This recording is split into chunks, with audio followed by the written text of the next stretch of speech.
Time waits for no one. Time doesn't stop. It keeps moving, second by second, minute by minute, with no pause button, no rewind, and no later that you can truly count on. Today, I sit by the window. The sunlight falls gently on my hands, warming my skin. The sky is blue. The world outside continues its rhythm, but inside me, it feels cold. Today is supposed to be a special day. My children, Sarah and Tom, are coming to visit. I haven't seen them in years. I've missed birthdays, holidays, graduations, so many moments I can no longer count. As I sit here waiting, my mind drifts back over the years, painting memories with colors that once felt so bright, but now carry the dull shade of regret. I remember when Sarah was a little girl. She had the softest voice, always full of hope and love. One day, she came to me with shining eyes and a hand-drawn invitation. "Daddy, will you come to my school play?" she asked. I looked at her, smiled, and gently replied, "I have a meeting that day, sweetie. Maybe next time." She didn't cry. She just nodded quietly and walked away. That night, my wife looked at me with sadness in her eyes and said, "She was waiting for you. You should have gone." "I'm doing all of this for them." I said, "I'm working hard so she can have a better future." That was the story I told myself, every single time. Sarah grew up. Tom, my son, did too. They had birthdays, school events, dinners, laughter, and I had work, clients, projects, deadlines. I kept saying later, but later never came. I was always running toward success, building a business, chasing bigger dreams. I hear a sound outside the window.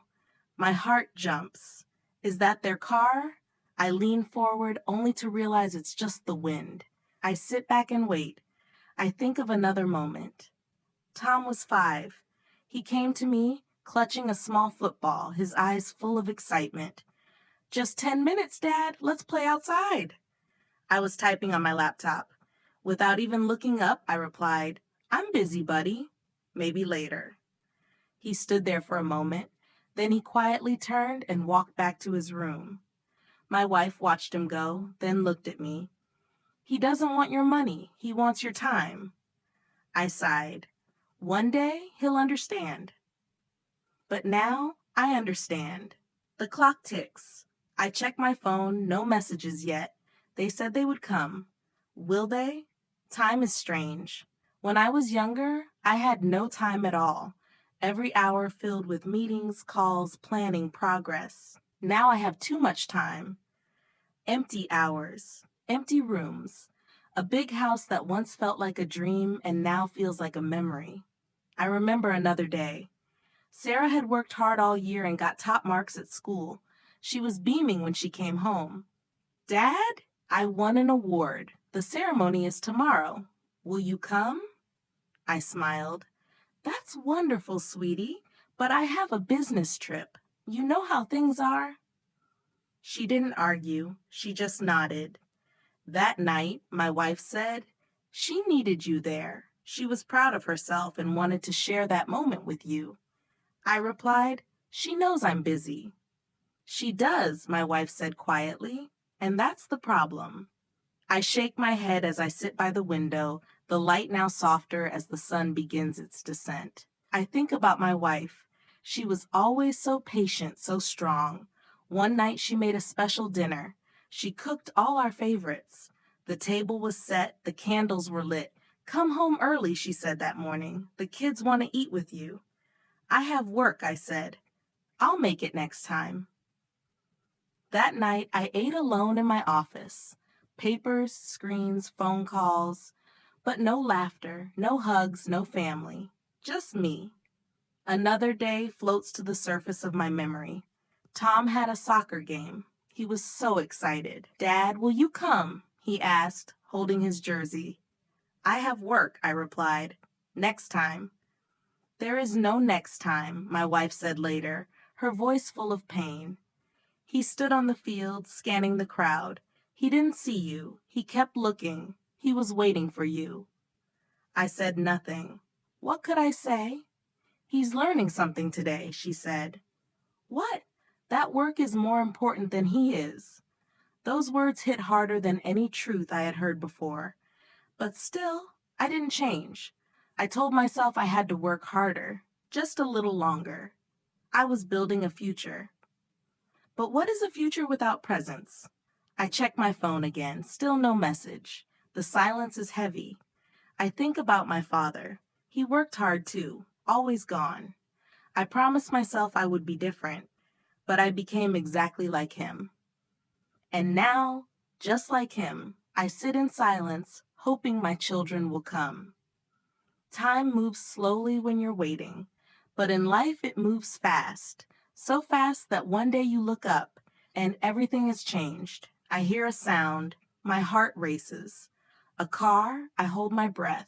No, just people walking by, not them. I think of the last time I saw Sarah and Tom. It was years ago. They were adults already. I said, I'll visit soon. Okay, Dad, they replied. But they didn't look at me. I checked my phone. Still nothing. Do they even want to see me?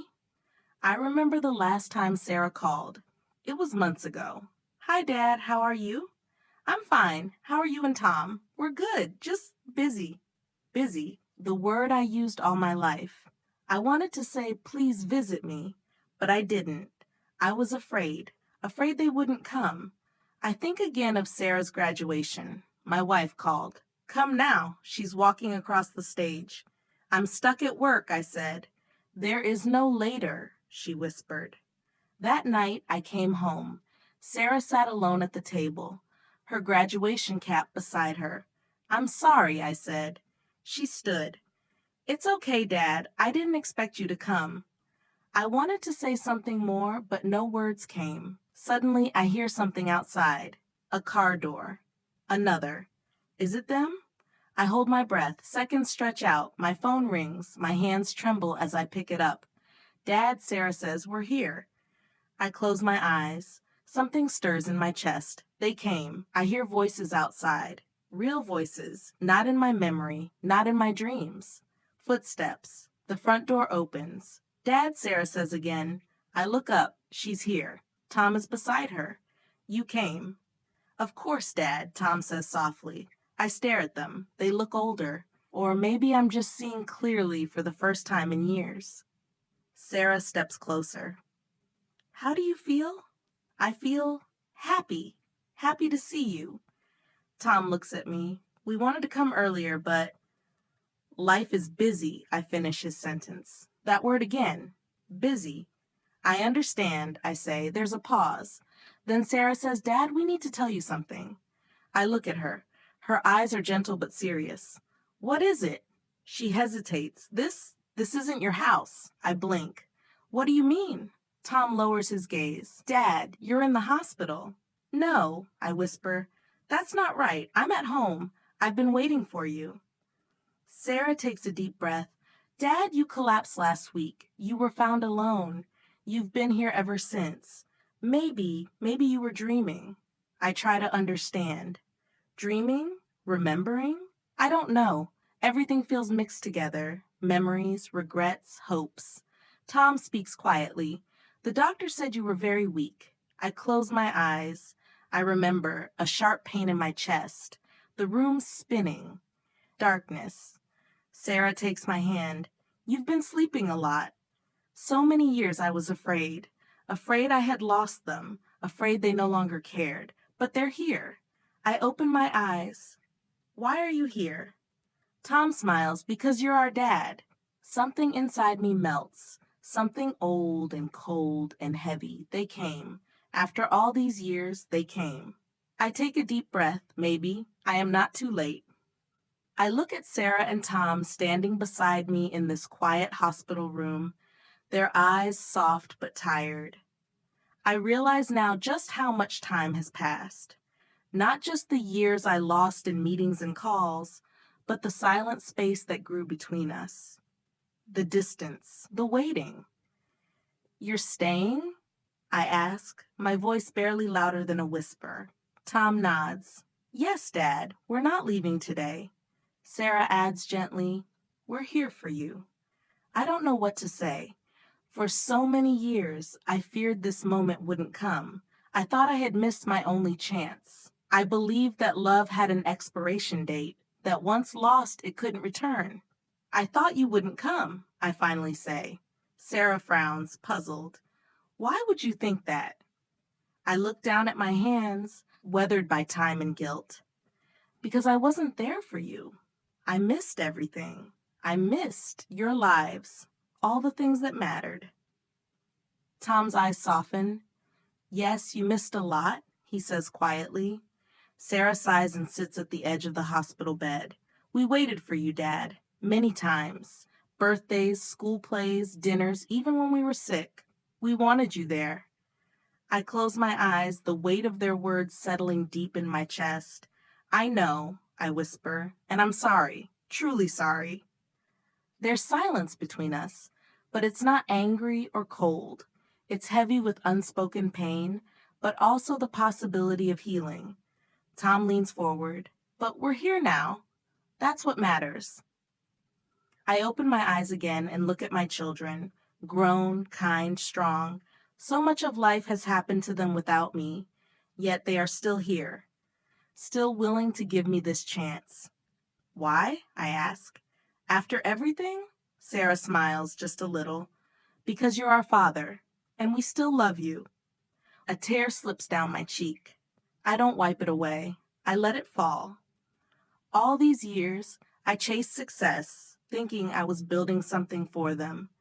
But I didn't see that what they needed was not what I was trying to give. They didn't want the money, the house, the safety net. They wanted me. Not a perfect father, just a present one. Tom sits beside Sarah now. We are quiet again. The machines around me beep steadily. I listen to them like a rhythm I never noticed before. Then Tom speaks. Let's not talk about the past anymore. I turn to him. Then what should we talk about?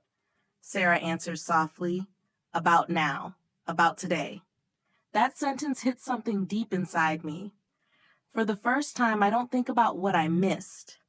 I don't think about the office, the next big thing, or the deadlines I'll never return to. I think only about this moment. I'd like that, I say. Tell me everything. And for the first time, I listen. They begin to share stories I had never heard. Sarah talks about her college life, the friends she made, the books she loved. Tom tells me about his first job, how nervous he was, how proud he felt. They laugh at memories I wasn't part of, but they invite me into them now, like someone finally opening a door that had been shut for too long. I listen to every word. I nod, I smile, I ask questions, and I realize this is what I had missed. Not just their events, but them, who they were, who they've become. And in this quiet hospital room filled with warm voices and the late afternoon light slipping through the window, something shifts inside me. Not regret anymore, but gratitude. Because I still have this moment. I still have them. Sarah looks at me. You're different today, Dad. Calmer, softer. I nod slowly. I feel different. Tired, but not the kind of tired from work. Tired from waiting. And finally, I'm not waiting alone. She reaches for my hand. You're not alone, not anymore. I think back to all the people I've known in life. Business partners, clients, employees, people I met at conferences, dinners, airports, so many names, so many meetings, but none of them matter now. Not the deals, not the profits, not the plans. All that matters is who's sitting beside me now. My children, my family, time, love, presence. It's strange how we spend our lives chasing what we think matters, only to discover, often too late, that the real treasure was always close, always waiting. Sarah glances out the window. It's getting dark. We should call the nurse to bring you dinner. Tom adds, and maybe we'll eat with you, like old times, or maybe new times. I smile. I'd like that. Sarah leaves the room for a moment and Tom stays with me. He's quiet, thoughtful. I used to think you didn't care, he says. My heart clenches. I did care, Tom. I just didn't know how to show it. I know, he replies. I understand more now. Life? It gets busy. Sometimes we think we have more time than we do. I wish I had learned that sooner, I say. He nods. Me too. But we're here. That has to mean something. It does, I say. It means everything. Sarah returns with a nurse and a tray. They help me sit up. It's a simple meal, but it feels rich, not because of the food, but because of who I'm eating it with. We talk and laugh. The hospital room no longer feels cold. It feels like home, a home I didn't know I still had. Later, when the room is quiet again, Sarah pulls out an old photo from her bag. It's wrinkled and soft at the corners. Do you remember this? She asks. It's a photo of me holding her as a baby with Tom sitting on my shoulders. We were smiling, frozen in a perfect moment of joy. I remember, I say, my voice catching. I was there. She nods. Yes, you were. I realized then it's not that I was never there. I had moments, just not enough. But maybe now I can have more. Tell me something, I say. What? Sarah asks. When did you stop waiting for me? She hesitates. It wasn't one moment. It was a slow change. Every time you said next time, it got a little harder to believe. Eventually, we just stopped hoping. Not because we stopped loving you, but because we didn't want to hurt anymore. I nod. I understand, and I'm sorry, more than you know. She squeezes my hand. I know, Dad. Tom speaks again. But love isn't something that disappears. It can hide, it can sleep, but it's still there. I feel something deep and warm inside me, a light I thought I'd lost. Do you think I can still be your father? I ask. Sarah leans forward. You always were. You just weren't present. But now you are. And that's what matters. Tom adds, let's stop measuring the past. Let's start building what we can now. I look at them and realize this isn't a second chance. It's a new beginning. Later that night, the room is quiet again. The lights are dimmed. Sarah is reading a book in the chair beside me. Tom has fallen asleep on the couch. The sounds of the hospital hum softly in the background. I watch them. I memorize this moment. Tomorrow is uncertain. Life is fragile. But tonight I am not alone. I close my eyes, not in sadness, not in pain, but in peace. For the first time in my life, I am no longer chasing someday. I am living today. And today, I am loved. Final reflection, a message from Sarah. As she watches her father rest, Sarah thinks about everything they've been through.